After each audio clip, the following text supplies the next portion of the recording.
hi. Didn't see you there. I bet you've missed me, haven't you? You know, it's been since Friday, Thursday since I've had a video, but it's been a month since we've had the goodness, the beauty, the wonder, the joy that is Batwoman, because my bae Ruby Rose is back and better than ever and can bring us the excitement that only Berlanti Productions can produce. Oh, Jesus, I can't do this. Let's get into this episode. Episode 17 of Season 1, A Narrow Escape. Oh, it hurts my brain. Come with me, and you'll be in a world of pure imagination. Take a look, and you'll see into your imagination. We kick off this episode with the beautiful and talented Kate Kane, the savior of Gotham. And she's playing Mortal Kombat. This is definitely something that Bruce Wayne would do. Sit on his arse and play video games when there's villains running around amok and Gotham is in disarray. But hey, she's joined by Alice or Beth or who asks if this is the real life. Is this reality? I'm caught. Okay, never mind. But it's not, because Kate left Alice in Arkham Asylum and she's undergoing shock therapy when she comes to from this kind of dream sequence here. Lovely way to start off, huh? Let me stay here. Let me stay here. Batwoman is then seen stopping a jewel thief who she, of course, dispatches extremely easily and automatically has flashbacks of killing August, Mouse's father, runs to the roof as she's talking with Luke Fox. Her PTSD kicks in. She's talking to him over a little headset, the Bat communicator, and then we flash ahead a whole week, because apparently nothing of note happens in that time period. Nothing. Absolutely nothing. And Berlanti Productions once again tells us, hey, look, don't worry about it. Stuff happened. Future shit. We then join a diligent GCPD officer who's surprisingly not a white male for a change in his cruiser with a bomb strapped to his chest, which he wakes up to find and is told via a recorded message that if he disarms the bomb, a secondary one will explode, killing countless others. The villain, known as the Detonator, who thanks to the soothing dulcet tones of Vesper Fairchild's narration we're introduced to, is back after a 7-year hiatus. Apparently, his MO is to prove there's no heroes left in Gotham. Thank you! Let's be real and honest here, folks. This Gotham City police officer probably has a family, young kids, a wife, makes around $40K a year at best. And you mean to tell me he's going to voluntarily blow himself up to save a bunch of randos and leave his family behind?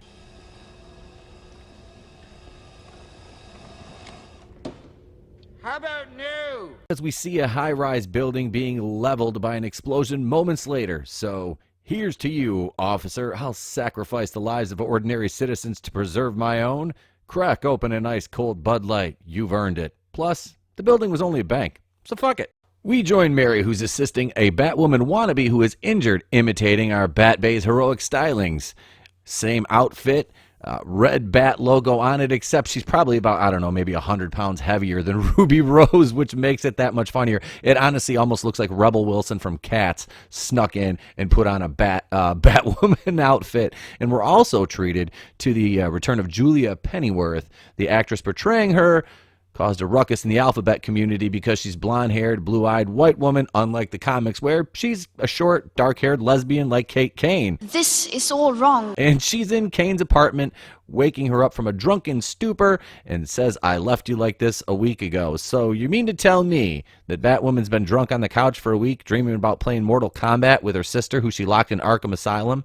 Oh, this sounds like my life now. We're then whisked away to Arkham Asylum, and Mouse is sharing during a group therapy session, and Alice is right next to him. You know, which is odd considering that they're not going to put two known accomplices together without restraints in a group setting with a potential for disaster with minimal security and a shared body count like the one Alice and Mouse have racked up.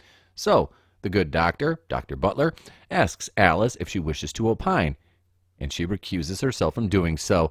Then we're joined by Tommy Elliott. If we remember, Kate Kane put him away a few episodes back, and Alice notices that he has a shank in his sock. He starts screaming because she said Bruce Wayne and he'll never be as good as Bruce Wayne. Chaos ensues, and as he's escorted out, Alice remarks, I can't live like this, which is a pretty bold statement from a woman who regularly kills people with a butterfly knife and has a best friend who wears other people's skin as a mask. I'm ready to go in, Coach. Just give me a chance. We're then treated to a scene where our villain, the Detonator, is making a new toy with 7 visible bars of C4. If nothing else, this guy's at least an overachiever. Sophie is working with Julia Pennyworth to find out who the dirty bird is inside the Crow organization. And that scene has a lot of sex in it, I'm really not going to lie. The lesbian! So yeah, they basically narrowed it down that the reason that these crimes are being committed the way they are with the proficiency and efficiency that they are is that the person that is setting off these bombs works for the Crows, has all the inside knowledge, and yeah, so it's an inside job, basically. It's not a villain. Kate are arguing over her lack of action during her drunken Mortal Kombat haze that lasted a week. I mean, I've only done that with Grand Theft Auto, and that lasted 3 or 4 days. Simultaneously, Jacob Kane is briefing his officers about the detonator and his modus operandi, and they're deducing that the detonator has a military background based upon his tactics. Now, oddly enough, the only other person that they focus on during this scene outside of Jacob, the only other person he has an interaction with is Miguel Robles, who, spoiler alert, ends up being the detonator. Luke tells Kate her suit is basically bomb-proof, and she goes into a PTSD moment, and Luke and Kate discuss her problems. Of course they do. Alice and Tommy Elliott pass each other in the hallway back at Arkham, and Alice antagonizes Tommy, who of course stabs her with the shank that she saw in his sock. And she conceals the shank that he used after pulling it out of her, basically her side, because the orderlies are just going to allow unrestrained mental patients to have an unchecked moment of dialogue in passing whilst neither are restrained. Goes to visit George Adler, our dishonorably charged veteran who will be our first suspect in the bombing case, but she goes to see him as Kate, not as Batwoman. Kate barges in under the guise of her real estate firm buying the building and promptly punches him in the face and restrains a militarily trained 200-pound-plus soldier with one hand, which makes him confess that his father was the original detonator, but unfortunately for Kate and her investigation, he's been dead for years. Reggie's attorney wakes up in his luxury sedan with a bomb strapped to him, and we're going to see him become victim number 2, possibly. We join Alice and Mouse back in Arkham Asylum, who were still allowed to commiserate unchecked, and Alice reveals to Mouse that she still has the shank that Elliot stabbed her with, even after going to the infirmary for stitches. Again, I haven't seen a more negligent staff at hospitals since the last fucking TikTok video by a bunch of nurses reenacting a scene from the Titanic while quote-unquote saving lives. Big booty, what you got a big booty. Big booty, what you got a big booty. Big booty, what you got a big booty. Big booty, what you got a... Called to Jacob Kane, who is setting up the bomb squad to find the secondary bomb, which is supposedly set within a mile radius of Bobby, the attorney, that's Bobby Reeves. Mary's evacuating her clinic and refuses to leave anyone behind. Jacob shows up to talk to Bobby, where he's seen with the bomb strapped to his chest. He's obviously distraught, and the Crows are searching for the secondary bomb. Kate shows up at Mary's clinic, and the bomb is detonated after Jacob tells Bobby just push the button because he's got everybody evacuated out of the building where he has triangulated the bomb down to, which just happens to be right by or on top of Mary's clinic. Kate gets hit by the explosion as she makes her entrance. Mary is seen trying to get someone out of the blast as it engulfs her, which would obviously kill or maim both of them, but because my plot, they're just going to go unscathed. And then Kate is seen waking up from the explosion, of course unharmed, just as beautiful as she was when she got knocked out, and she's trying to aid Mary in saving the Batwoman imposter who was injured during the blast. Mary then admonishes Kate for disappearing on Gotham and admits that she knows that Kate is, of course, Batwoman. Arkham, Mouse headbutts the orderly and knocks him out, then stabs Dr. Butler in the chest. And this is all because their security protocol is highly flawed and basically non-existent, much like the fallacy that there's more than 2 genders. Sophie and Julia tell Luke Fox that they know who the sniper was who killed Reggie Harris and where he lived, but Luke tells them that the real detonator is dead. Then they put it together that Miguel Robles, who is the head of the Crow's homicide division and plausibly now the new detonator. Ladies and gentlemen, welcome to Exposition Fest 2020. I really wish I could have included this whole scene because they've just basically spelled out the whole plot for their moron viewers, myself not included, because I can discern the difference between exposition and regular descriptive dialogue that develops a plot and moves a story along. Check out the big brain. You're a smart motherfucker. That's right. Getting knocked out by another uniformed Crow officer as he makes his way down the stairs during a phone call. And then we get the reveal that the detonator is none other than, of course, Miguel Robles, just as our brilliant, more attractive Charlie's Angels squad deduced. Of course, I'm speaking about Julia Pennyworth and Sophie. Yeah, they were much better looking than Charlie's Angels.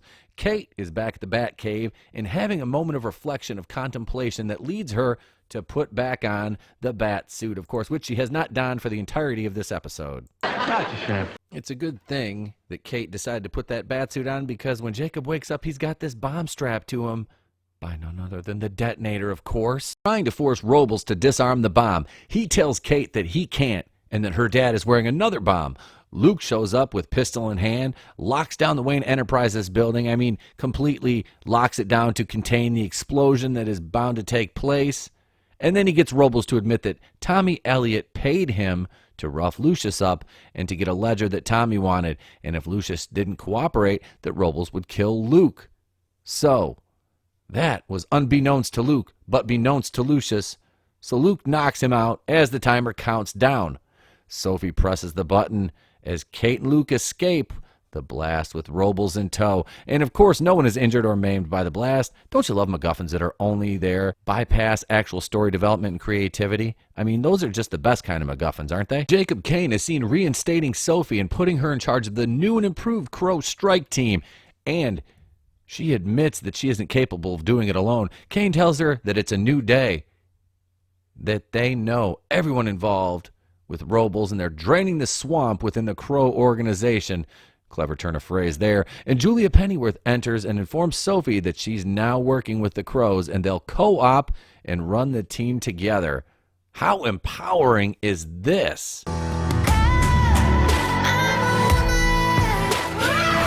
Representation. Hello. Jesus, guys, what do you say? Should we sound the woke horn? Where's it at? Where's the woke horn? Somebody sound the woke horn.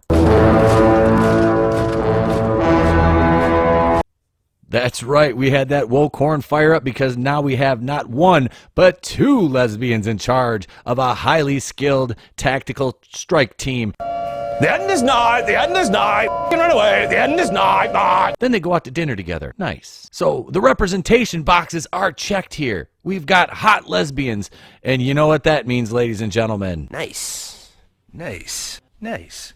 Nice. Nice. The lesbian! Nice. Nice. Nice. Are still in an undamaged Wayne Enterprise building at the end of the episode, and they discuss Lucius's journal, and Luke tells Kate that the Joker is dead. That's right, ladies and gentlemen, the Joker in this universe is dead. Mary enters, and Luke is then informed that Mary knows Kate is Batwoman in a rather awkward scene that went on just a little bit too long, could have ended sooner, but hey, it's Batwoman, right? Time for your therapy, young lady. Held back at Arkham, Mouse, while wearing Dr. Butler's face, is talking to Alice, and they decide to set up shop at the asylum after Mouse suggests that they just walk out the front door. What do you say we hit up the ice cream cart before we skip our way right out the front door? But they formulate their next move there. After they've basically taken over, of course, they'll be the king and queen. Why be rats on the streets of Gotham when we can be royalty in here? You will be queen, and I will be king. This is how villains are made. My final thoughts on episode 17 of Batwoman are just, they do not think highly of their viewers because all they do is exposition, exposition, exposition, pander, pander, pander, exposition, and bad fight sequences. So I missed Batwoman, though. I missed Ruby Rose, I missed Rachel Scarston, and I missed how horrible this show is. My Sunday nights are not complete without Batwoman. Let's take this home. Thank you for joining us right here at the Place to Be Reviews. I have enjoyed being here with all of yous. Now is the time in the program where I tell you where you can find us. I would be remiss if I didn't say hail the Fandom Menace and hail to thee, my subscribers. Thank you all 209. Let's get that up to 220 by May. So there's where you can find us all across social media, past podcasts, Anchor, iTunes, Spotify. We're on Instagram, Facebook, and Twitter. Be sure to tune in 8 p.m. tonight, the Place to Be Reviews for the live stream podcast. I'm Itepokuian of the Place to Be Reviews. I have been here with all of yous. And what do I say at the end of every video? If I don't see you, have a great day, a pleasant tomorrow. I will catch you on the flip side. Son of a bitch!